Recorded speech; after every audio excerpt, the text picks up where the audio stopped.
Hello friends, myself Mr. Minal R. Patel, working as a lecturer in Mechanical Engineering Department from Vallabh Budhi Polytechnic, Navsari. Today I will discuss about thread production methods. We have already seen three methods: thread milling, die head cutting, thread chasing. Here we are discussing about thread rolling for the subject Manufacturing Engineering 3, subject code 3351903. Thread rolling. Thread rolling process એ એક પ્રકારની cold working process છે અને તેમાં બીજી કોઈ પણ ટ્રીટમેન્ટની જરૂર પડતી નથી. થ્રેડ રોલિંગમાં જનરલી બે પ્રકારની ડાય વપરાય છે: ફ્લેટ અને સર્ક્યુલર. આના પછી ફિગરમાં ફ્લેટ ડાયનો યુઝ બતાવેલો છે. આ પ્રકારની ડાય ખાસ પ્રોડક્શન માટે વધારે વપરાય છે. એના માટે રેસિપ્રોકેટિંગ પ્રકારના વર્ટિકલ, હોરિઝોન્ટલ કે ઇન્ક્લાઇન સ્લાઇડ ધરાવતા મશીન સિલિન્ડરના ઉપયોગ દ્વારા ડાયને ચાલ આપવામાં આવે છે. હોરિઝોન્ટલ અને ઇન્ક્લાઇન થ્રેડ રોલિંગ મશીન વધારે વપરાય છે. હોરિઝોન્ટલ મશીનમાં બ્લેન્કનું એલાઇનમેન્ટ સરળતાથી જળવાય છે, જ્યારે ઇન્ક્લાઇન સરળતાથી ઓટોમેટિક ઓપરેશન માટે તૈયાર કરી શકાય છે. વર્ટિકલ મશીન ઓછી જગ્યા રોકે છે અને ડાયની સફાઈ સરળતાથી થઈ શકે છે. અહીં આગળ થ્રેડ રોલિંગ પ્રોસેસ બતાવી છે.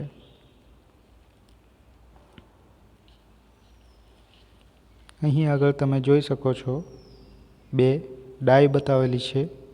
એ બે ડાયની વચ્ચે વર્કપીસ ફરે છે અને એના પર થ્રેડ જનરેટ થાય છે. આ ઉપરની સ્લાઇડ છે, અહીંયા આગળ નીચેની સ્લાઇડ છે અને આ બંને સ્લાઇડ હાઇડ્રોલિક સિલિન્ડરની મદદથી ચલાવવામાં આવે છે. અહીં આગળ આ ડાયનો આ ભાગ ઝૂમ કરીને દર્શાવેલો છે. હવે થ્રેડ રોલિંગની અંદર થ્રેડ એક જ પાસમાં તૈયાર થાય છે. બંને ડાય થ્રેડના સ્વરૂપ પ્રમાણે તૈયાર કરેલી હોય છે. તેના થ્રેડ ગ્રુવ થ્રેડ હેલિક્સ ખૂણે ત્રાંસા હોય છે, જેથી રોલિંગ દરમિયાન તકલીફ થાય નહીં. બ્લેન્કને હોપર દ્વારા ઓટોમેટિકલી અથવા હાથથી મોકલવામાં આવે છે અને ડાયની લંબાઈ એવી રીતે નક્કી કરવામાં આવે છે કે જેથી બ્લેન્ક આશરે 4 વખત એક પાસ દરમિયાન ફરે. ડાય માટેનું મટીરિયલ તરીકે જનરલી હાઈ કાર્બન ક્રોમિયમ સ્ટીલનો યુઝ થાય છે. એટલે કે ડાય હાઈ કાર્બન ક્રોમિયમ સ્ટીલમાંથી બનાવેલી હોય છે અને આશરે 5 લાખ ભાગો પર આંટા પાડી શકે છે, એટલી એની કેપેસિટી હોય છે. હવે રોલિંગની સ્પીડ 0.5 મીટર પર સેકન્ડથી લઈને 1.25 મીટર પર સેકન્ડ જેટલી હોય છે અને એ દાગીનાની ધાતુ પર આધારિત હોય છે. બ્લેન્કનો ડાયામીટર થ્રેડના મેજર ડાયામીટર કરતાં ઓછો રાખવામાં આવે છે, જે સૂત્ર દ્વારા નક્કી કરી શકાય. એના માટેનું સૂત્ર છે DB, અથવા સિમ્પલ આપણે લખીએ D = 0.5 (D² major + D² minor. એટલે કે મેજર ડાયામીટરનો સ્ક્વેર અને માઇનર ડાયામીટરના સ્ક્વેરનો સરવાળો A/2 અથવા × 0.5 એટલું ડાયમેન્શન Dનું રાખવામાં આવે છે, બ્લેન્ક ડાયામીટરનું ડાયમેન્શન. એના પછી અહીં આગળ ફિગરમાં સિલિન્ડ્રિકલ ડાય દર્શાવેલી છે. સિલિન્ડ્રિકલ ડાય અથવા સર્ક્યુલર ડાય આ ફિગરમાં તમે જોઈ શકો છો. એ જનરલી ક્યાં યુઝ થાય છે તો કેપ્સ્ટન, ટરેટ કે ઓટોમેટિક્સ પર વપરાય છે. તે થ્રેડ પૂરા થઈ ગયા બાદ આપોઆપ ખુલે છે અને દાગીનામાંથી ઊંધી ફેરવીને બહાર કાઢવી પડતી નથી. તે ફ્લેટ ડાય જેટલી ઝડપી નથી, પરંતુ તેને લંબાઈની મર્યાદા ન હોવાથી લાંબા આટા પાડી શકાય છે.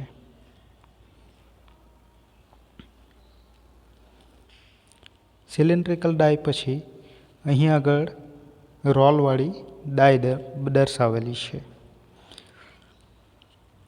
અહીં થ્રેડ રોલ કટિંગ એજ ધરાવતા નથી, એટલે કે રોલ જે છે એના પર કોઈ પણ કટિંગ એજ હોતી નથી. રોલ ફ્રિક્શન ફ્રી સ્પિન્ડલ પર બેસાડેલા હોય છે.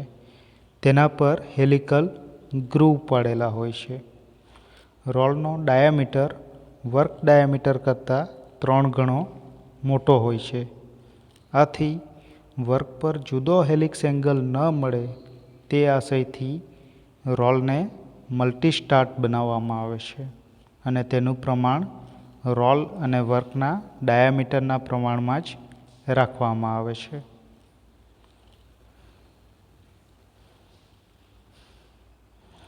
અહીં આગળ ફિગરમાં ફાઇબર સ્ટ્રક્ચર દર્શાવેલું છે.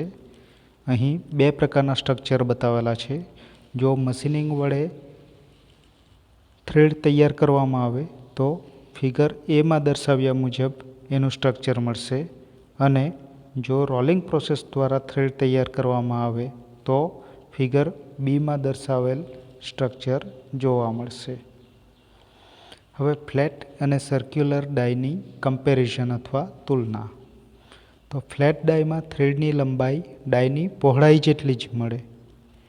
સેકન્ડ, ફ્લેટ ડાયમાં બ્લેન્ક પર વધારે ફોર્સ લાગે છે.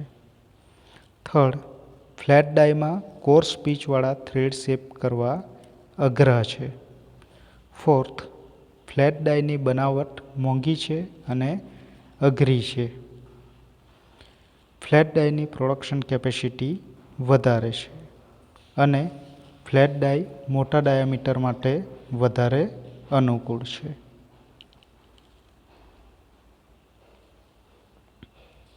એના પછી થ્રેડ રોલિંગના ફાયદા. તો પહેલો ફાયદો એ કોલ્ડ વર્કિંગ પ્રોસેસ છે, તેથી તેમાં સરફેસ ફિનિશ અને એક્યુરેસી વધારે મળે છે. સેકન્ડ, તે નબળી ધાતુમાં થ્રેડ પાડી તેના ગુણધર્મમાં સુધારો કરે છે. થર્ડ, તેમાં ચીપ ઉત્પન્ન થતી નથી. ફોર્થ, થ્રેડ એક સરખા અને ઝડપથી પડે છે.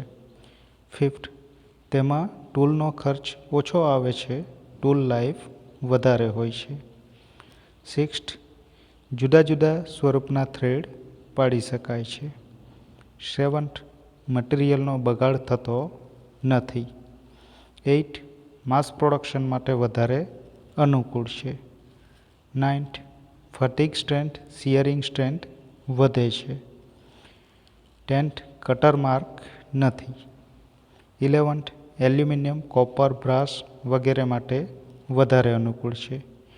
12, અને પછી આગળની ફિગરમાં આપણે જોઈ ગયા તે મુજબ થ્રેડ રોલિંગ વડે બનેલા થ્રેડના ફાઇબર સ્ટ્રક્ચર સળંગ હોય છે, જ્યારે મશીનિંગ વડે બનેલા થ્રેડના ફાઇબર સ્ટ્રક્ચરની અવરોધક પેટર્નમાં હોતા નથી, જેને કારણે તેની ઓવરઓલ મિકેનિકલ સ્ટ્રેન્થ વધારે હોય છે. તો આ બધા થ્રેડ રોલિંગના ફાયદાઓ છે. ટૂંકમાં થ્રેડ રોલિંગના ફાયદાઓમાં લખવું હોય તો એલ્યુમિનિયમ, કોપર, બ્રાસ માટે વધારે અનુકૂળ છે. તેમાં નબળી ધાતુ પર થ્રેડ પાડીને પણ ગુણધર્મોમાં સુધારો કરી શકાય. સરફેસ ફિનિશ એક્યુરેસી વધારે મળે. ચીપ જનરેટ થતી નથી. થ્રેડ એક સરખા અને ઝડપથી પડે છે. ટૂલનો કોસ્ટ ઓછો આવે છે. લાઈફ વધારે હોય છે. જુદા જુદા સ્વરૂપના થ્રેડ પાડી શકાય છે, એટસેટ્રા એટસેટ્રા. અહીં આગળ ઘણા બધા ફાયદાઓ દર્શાવેલા છે. જે રીતે થ્રેડ રોલિંગના ફાયદાઓ છે, એવી જ રીતે થ્રેડ રોલિંગના અમુક ગેરફાયદાઓ પણ છે. જેમ કે તેની ફોર્સ રિક્વાયરમેન્ટ વધારે છે. ફ્લેટ ડાય બનાવવી અઘરી અને મોંઘી છે. કોર્સ પીચવાળા થ્રેડ પાડવા અઘરા છે. ફ્લેટ ડાયમાં થ્રેડની લંબાઈ વધારે મેળવી શકાતી નથી. સર્ક્યુલર ડાયને ડાયામીટરની મર્યાદા છે. જે ધાતુમાં યોગ્ય પ્લાસ્ટિક પ્રોપર્ટીસ હોય તેમાં જ થ્રેડ પાડી શકાય છે. એટલે કે પર્સન્ટેજ ઇલોંગેશન 15 કરતાં વધારે હોવું જોઈએ અને hardness 300 BHN brittle hardness number કરતાં ઓછી હોવી જોઈએ. કેટલીકવાર થ્રેડની લંબાઈમાં રોલિંગ પ્રોસેસને કારણે વધારો થાય છે. 12.7 mm થી મોટા ડાયામીટરવાળા હોલમાં ઇન્ટરનલ થ્રેડ પાડવામાં આવતા નથી, કારણ કે તેમાં વધારે ફોર્સ અને ટોર્ક વધારે જોઈએ છે. આ થયા થ્રેડ મિલિંગના ગેરફાયદા. હવે એનો ઉપયોગ, થ્રેડ રોલિંગનો ઉપયોગ ક્યાં થાય છે, એની એપ્લિકેશન ક્યાં છે? તો થ્રેડ રોલિંગની મદદથી બોલ્ટ, સ્ક્રૂ, સ્ટડ, પાતળા ટ્યુબ જેવા ભાગો પર બહાર તેમજ અંદરના થ્રેડ, ઇન્ટરનલ કે એક્સટર્નલ થ્રેડ પાડવા માટે, ફોર એક્ઝામ્પલ લેમ્પ તથા સોકેટના આટા, વુડન સ્ક્રૂ વગેરે. થ્રેડ પ્રોડક્શનની ઘણી પદ્ધતિઓ છે. આપણે અહીં ટોટલ 4 પ્રકારની પદ્ધતિઓ જોઈ ગયા છે. તો એની કમ્પેરિઝન એટલે આપણે જોઈએ થ્રેડ પ્રોડક્શન પદ્ધતિઓની તુલના. થ્રેડ પ્રોડક્શનની અમુક પદ્ધતિઓની તુલના નીચે દર્શાવ્યા મુજબ કરવામાં આવી છે. જેમ કે સિંગલ પોઈન્ટ ટૂલ અને ચેઝર દ્વારા થ્રેડ કાપવાની રીત સામાન્ય રીતે અથવા નાની સંખ્યામાં એક્સટર્નલ થ્રેડ અને કોઈકવાર ઇન્ટરનલ થ્રેડ માટે વપરાય છે. દાખલા તરીકે ટેપ, મોટી રાઉન્ડ ડાય, રોલિંગ ડાય, હોબ વગેરે. તેનું આઉટપુટ ઓછું હોય છે પરંતુ એક્યુરેસી વધારે હોય છે. સેકન્ડ, ડાય હેડ દ્વારા થ્રેડ કાપવાની રીત હાઈ પ્રોડક્શન એટલે કે એક્સટર્નલ થ્રેડ માટે વધારે વપરાય છે. તેની એક્યુરેસી પણ વધારે હોય છે. ત્રીજી આપણે જોઈ થ્રેડ રોલિંગ પ્રોસેસ. તો થ્રેડ રોલિંગ માસ પ્રોડક્શન માટે વધારે અનુકૂળ છે.